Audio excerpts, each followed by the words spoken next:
Welcome back, everybody, to Perfect Date with me, Rafty. So, where we left off, Snooty Booty gave us a gift, but it turned out it was skin cream, but they were incinerating it, and it was from the lab. And we don't know why, and we unlocked a new recon from it. So, let us begin this recon search, shall we? We unlocked recon 16. Let's see, what the heck. I'm worried about the skin cream Snooty found. I'd feel a lot better if I took some time to analyze it.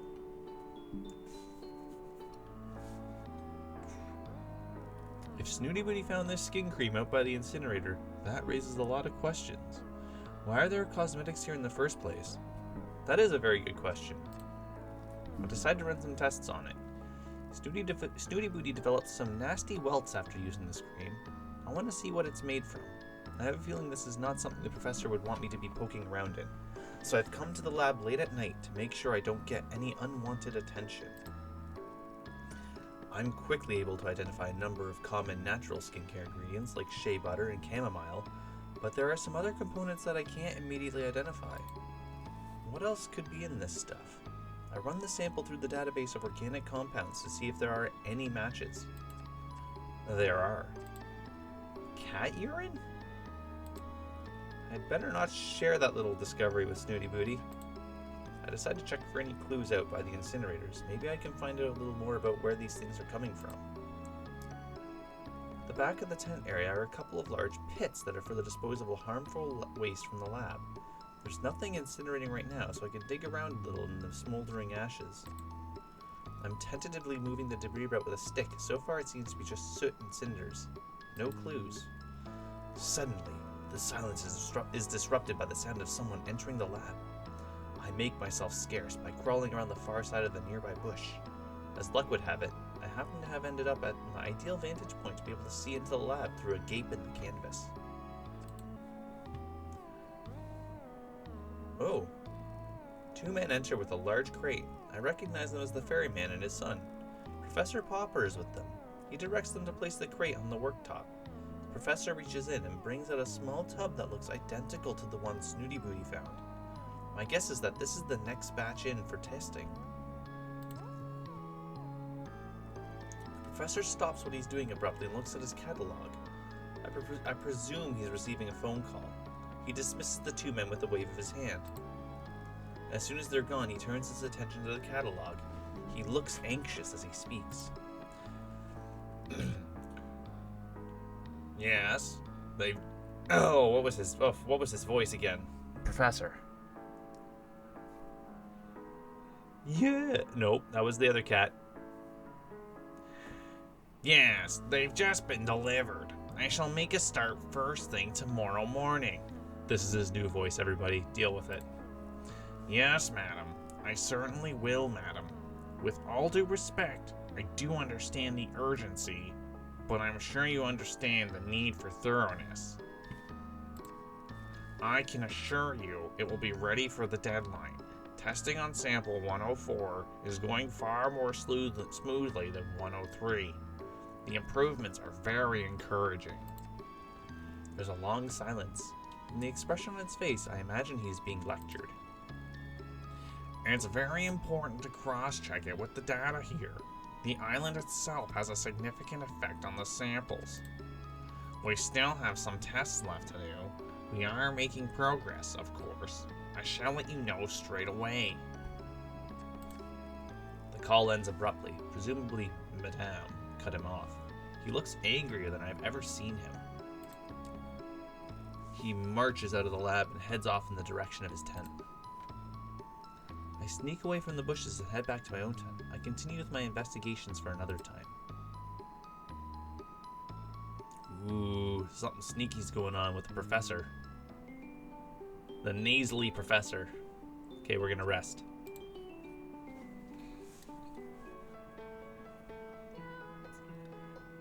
Now let me see. Hey, what are my stats? I'm curious. Oh. Is that everything I need? I refer to my mom's recipe. Nana's original granola, amended by Mom, Large rolled oats, pumpkin seeds, sesame seeds, sunflower seeds, walnuts, flaked almonds, pecans, dried apricots, dried berries, banana chips, sunflower, cinnamon, salt, honey, coconut garnish, coconut shavings. Oh wait, did I forget to order the coconut? I rummage about in the supply box that arrived this morning until my hands find the bag they're searching for. Phew, coconut shavings are a necessity. Wait, even if I had forgotten them, I'm on an island with an abundance of fresh coconuts. Still getting used to island life. Set the oven to 150 Celsius and leave it to heat up while I measure out the rolled oats. I have quadrupled the quantity so that hopefully it will last the whole summer. It seems vast compared to how much I make at home, but it would be a disastrous if I ran out. Homemade granola is an absolute essential. I mix the dry ingredients, oats, nuts, seeds, and spices together in a large bowl. And then I add the wet honey and sunflower oil to form a golden moist consistency. I've actually added a splash more oil than suggested. The mixture was feeling a bit drier than usual. Welcome everybody to Cooking with Rafji. Next, I spread it evenly on a baking tray lined with parchment, partly to save the washing up, and whack it in the oven for 20 to 30 minutes, checking often because the seeds tend to burn quicker than I expect. The smell always drives me crazy. Toasty, warm, homey. I miss my mom. Once done, I add the fruit as it dries and cools, and put it into several large glass storage jars, being sure to stuff fistfuls into my mouth as I do.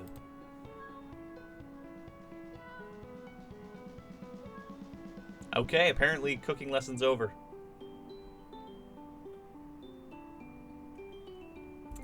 First things first. I guess I can't research anymore because I'll leave. Let us romance. Snooty Booty. Get over here. The delicacy of a moment. The delicacy of a moment is sometimes only matched by the beauty of the moonlight's reflection on the sea. Wow, that's very poetic. Snooty Booty turns her big shining silver eyes up to meet mine. Human, I have lived a long life, and only the first of 9, don't you know? It has been much the same for as far back as my fragile memory reaches. Seeing the moon reflect on the sea would once mean only that I had stayed awake too long, and that I shall see that same shade of grey reflected in the circles under my eyes the next day. However, seeing how you conduct yourself, human, with the grace of a drunken fruit fly, and yet the confidence of a red-bottomed mandrill, has left me quite inspired. You do not care one bit about how you look. I suddenly try to comb my hair with my fingers as Snooty Booty turns her attention back to the moon. I have found since meeting you that when one cares less about one's appearance, one finds the capacity to care more about other things. Is that so, Boots? Quite so, human. Indeed, I have found it rather freeing to bathe in salt water, something which not long ago would have caused me to turn grey with anxiety. In the same vein, I feel I am owed some thanks for teaching you a thing or two about proper skin care. Snooty, your demand that I use a night cream caused me to break out in hives. But once they subsided, you were left with a very healthy glow.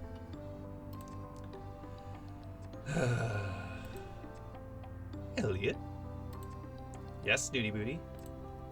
There is a poem I half remember.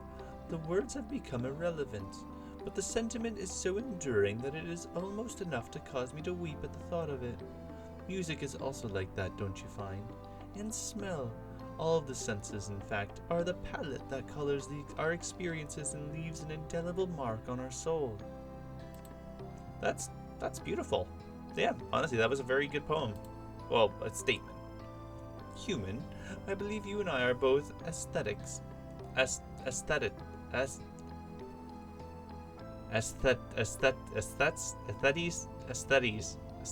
I don't know. We're both something. We're what? Thank you. Thank you. It's not just me. It's also me. We share an artiste's appreciation of the séduisant. And again, what? Really, do try to keep up. can't tell. I'm somewhat spoiling a mood here, so I keep my mouth shut and try to look engaged. I have suffered on this god-forsaken island from the lack of many things, but nothing has quite matched the pain of feeling alone, not having a companion to share the more delicate sensibilities that life has to offer.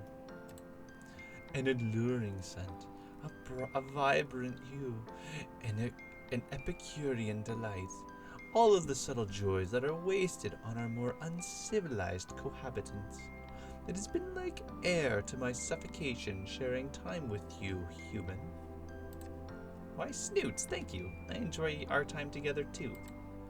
And so, she plows on as though I am an interruption. I fear that together, you and I might create something rather wonderful. Oh, a masterpiece. Oh, right, masterpiece. Out of what? Out of us human, a union, a joining together of souls. I don't know. A marriage of hearts and minds. Are you saying what I think you're saying, Snooty? I'm saying that I'm fond of you, enough to give me cause to believe that we may be able to commit to each other in the time-honored tradition of love, human. Oh. Wow. Oh, gosh. Okay. Oh. I do enjoy doing your voice, Snooty Booty, and I do love the name of Snooty Booty. I haven't even met the other cats yet, really. I haven't had the option.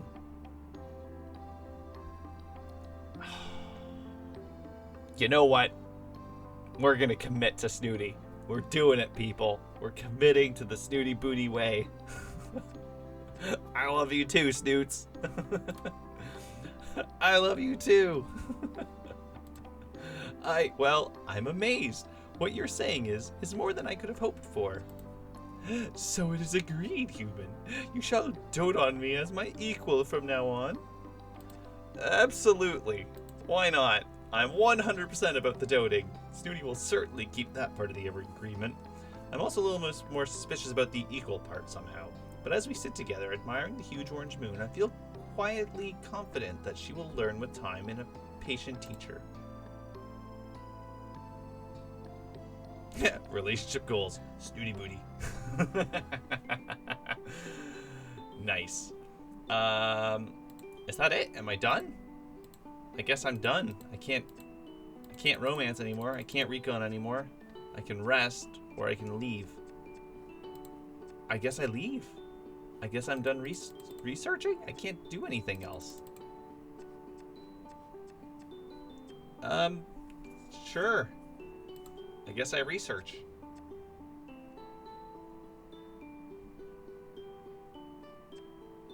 I guess so.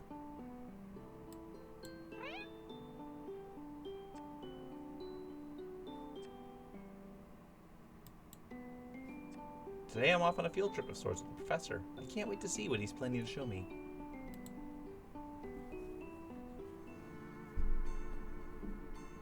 Professor Popper told me to be ready early and dressed for hiking, as we're doing field work this morning. I'm not sure that I have anything that would pass for hiking gear, but to be honest, some sturdy shoes would be good. Oh well, lab coat and trainers it is then, as usual. A message from the professor lights up my catalog. Professor Popper. Set out to go? I'm waiting outside my tent. Elliot, are you ready for our field work today? Yes, of course, Professor. May I ask where we are going? Somewhere I think you'll find very interesting. The professor hands me a backpack. Here, take this bag. Okay. It's very full, but surprisingly light. Popper has set off at a brisk pace, calling back to me over his shoulder. This way. I run to catch up to him. After some serious walking, with me struggling to keep up, the professor stops abruptly and listens. Do you hear that?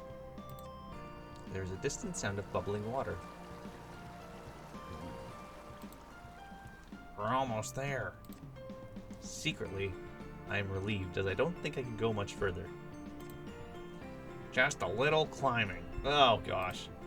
Climbing? I hide my dismay. Where does he get his energy from? It's just at the top there. It's not as difficult to climb as it looks. We are in front of an almost vertical rock face. Oh gosh. Just copy me. He clambers up expertly. I manage to find a spot that will put my foot and start the climb. I make little progress before slipping and falling flat on my bum. I try again. This time I take it slow. Again I fall. What happened to the benefits of catification the others keep going on about? The professor notices I'm having trouble and holds a hand out for me. I manage to climb up just enough to take hold of him, and he lifts me the rest of the way.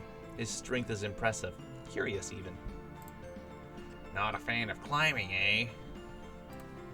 Can't say I've done much of it, Professor. Come along then. I can get you there. He pretty much pulls me all the way to the top and then leads me to the entrance of a small cave. The sound of running water is very loud now. I instantly see why. A natural spring has cut its way through the rock and created a beautiful cascade of sprinkling clear water. It looks delicious. I kneel down without thinking and begin to drink. It tastes amazing. As I come up for breath, I see the professor looking at me with suspicion. You should know better. It is never wise under any circumstances to ingest something that is unproven, but here on the island, it would be prudent to exercise more caution than usual. I feel embarrassed at my lack of consideration. Yes, of course, sir. I wasn't thinking. I felt so thirsty and it looked so good. I do understand. Many have made the same error. Fortunately for you, this is tried and tested for safe consumption. It's good, don't you think? My body feels suddenly re-energized. I feel like I could climb any wall. It's incredible. I feel fantastic. What's in it?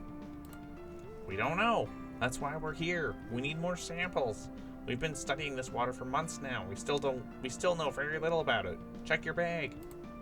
I open my bag. It's full to the brim of empty plastic bottles. We'll need to fill all of these with water. We're going to need as much as we can carry. I do as he says, but by the time all the bottles are full and back in my bag, it weighs a ton. But I feel like I can lift anything. The effect of the water is powerful.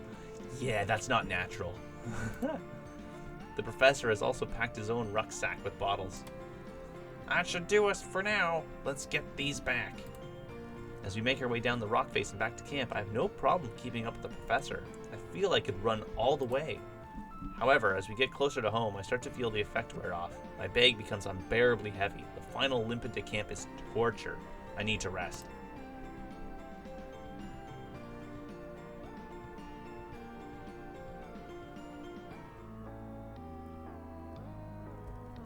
I've come to the forest to gather my thoughts. This morning, I noticed another change in my appearance. Up until now, it's been easy to cover up my transition. I just had to keep on top of removing the excess body hair. Even the stub of a tail that appeared a few days ago hasn't been a problem. Who would see it? But this new development is definitely a turning point. How am I going to explain the fact that my pupils have turned into vertical slits? Uh-oh. I can't risk anyone seeing me like this. I'm gonna have to hide out for a while and see what happens. Here, spread it here. The shade is perfect. She's indicating a small spot on the sand beneath a large palm tree for our midday nap. I begin to spread the old blanket I've been dragging behind me. It's the one I used to have on my bunk when we lived in a tent. That memory is beginning to fade a little around the edges. I still recall how conflicted I felt, though. I knew I wanted to be with Snooty, but I had a strong urge to keep working on the antidote. Eventually, the decision was made for me. I found it too difficult to remember things in the lab. I kept making mistakes. Then I just sort of allowed myself to sink into my transition. It was quite gentle, and the reward was worth any problems. Yes, this bit of shade is perfect. Just like you. But really, Snoots, I don't know why you need this old thing. The sand is so soft and warm. Also, it creeps me out a bit. It reminds me. Oh, for goodness sake, Elliot. You've been a cat for 5 minutes, and already you know what's best for us. May I remind you that you have fur to protect your skin, but mine is exposed and far more delicate. I suppress a giggle. Yes, of course, my love. You have skin like the wings of a butterfly. Yes, and I have no idea why that amuses you so. I'm just happy. You make me happy. Aw. Well, you could make me very happy right now. Name it. There's nothing I wouldn't do for you. You really ought to be more mindful of those rash declarations. I mean it. Just name it. Anything. Well, fortunately, I have a very kind and humble nature, so I shan't take advantage of your simplicity. All I want is that you fan me with a palm leaf. I look around until I find one I can comfortably curl my tail around. This isn't nearly as easy as it used to be. But practice makes perfect, my dear. We settle down in a peace and quiet of the afternoon, me gently wafting the palm leaf over a snoozing Snoots. How much more blissful could life be? I'm half tempted to warn the new research assistant to just throw in the towel from the start and join us. But I suppose they have their own journey's end. I'm so glad I found mine.